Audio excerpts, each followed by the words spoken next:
Welcome to today's YouTube kitchen video. This is my very own home kitchen tour. I am so excited to take you around this. It is my favorite kitchen ever designed, and it's been a blessing to have it and to be able to design it. So I'm really excited to show you around today. Okay, so the first, I think, really unique point about this particular kitchen is that I've really merged my two great loves. My love of the countryside, the rustic chic look, but also my love for Art Deco and, you know, the sense of glamour and elegance that brings into my life and hopefully my home. I have created this sort of butler style breakfast area that looks quite chunky and looks quite bold in the center of one of the kitchen rows.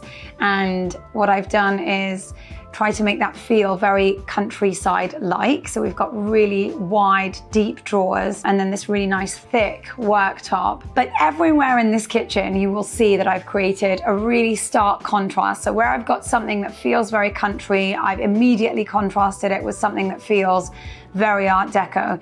So where you have this sort of butler style kitchen area, just above there, I've got these incredible shelves with this metal detailing and a very Art Deco look. So it really kind of balances out that countryside feel with the Art Deco, and I absolutely love it. It's a really super useful area, but also from an aesthetic point of view, I just love it. It happens to also be the most used area in the house, of course, because, or at least by me, because that is where the coffee is, the bread is, the toaster, the kettle, everything I need in my morning and throughout my day. Okay, so another area that you'll find this kind of love for countryside, and again, if you look across to the other side of the kitchen, where I have this really lovely range cooker that feels very countryside to me, where we've gone for a really gorgeous, bright blue cobalt color all throughout the kitchen. The other thing I personally love, color blocking, and I love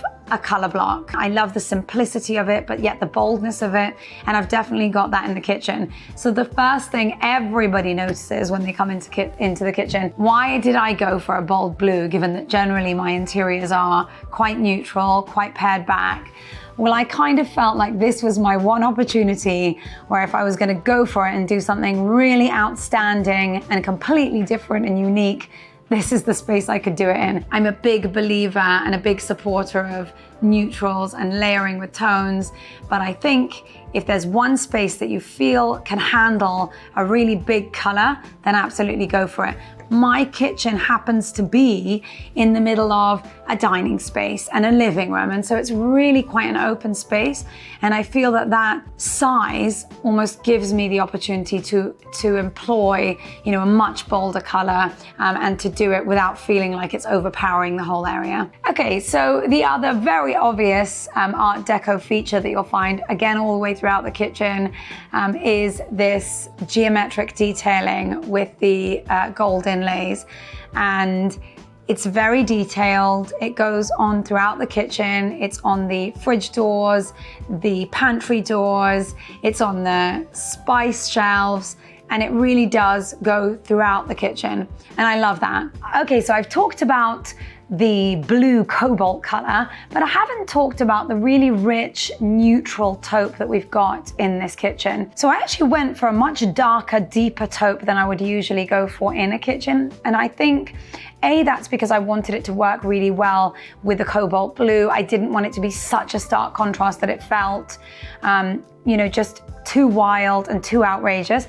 But also I wanted that really rich, deep countryside taupe shaker style kitchen, and so, you know, that's really added to the warmth of the space. So although you do have this really bright, bold color, you've got these really very white ceramic marble look-alike slabs on the worktops, you've still got this really warm color. It was a complete nightmare, if I'm honest with you, getting the actual perfect shade of taupe, but it was really worth all the back and forth. Okay, so one of my favorite features in this kitchen is, of course, the spice racks. So I really wanted not just to have the ability to have an open spice rack, because it is something that you're gonna always pull through, you know, you're always gonna be using, always have your hand in there, but I wanted it to really look very well put together so that the spices almost became a feature of the kitchen, and they absolutely are here.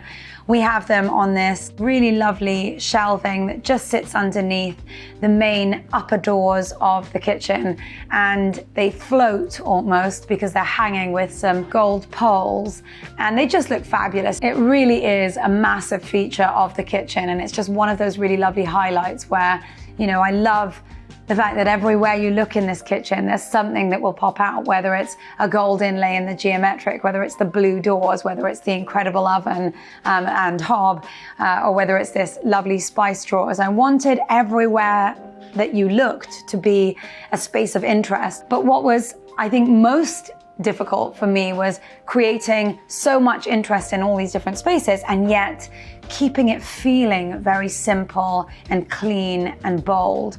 Because what you don't want in any space is for there to be so much complexity that actually, you know, it's almost stressful to look at. Whereas actually if you walk into the kitchen, and again, I can't take all the credit, I think it's just the way that we've laid out the whole of the space and that it's quite a large space. It does feel really calming, not overbearing, not too heavy, not too detailed in a way that's almost off-putting. So it really is a lovely, lovely space. I think another way that we've been enabled to do that and make it not feel so overcrowded and overcluttered in terms of design is that in the center of everything, we've got this really immense island. Now, it didn't need to be the size that it currently is. It does sit the whole of the family, and if we were to cut off probably another, I don't know, 50 centimeters to a meter, we could potentially have even more space, definitely in the dining area. But I think that boldness and that large space really created a sense of calm where there is a lot of detail going on. So I think really that balance between the clean spaces, the clean large worktops, and the detail in the background has really made this kitchen very special and very unique. I hope you've loved joining me for my mini kitchen tour.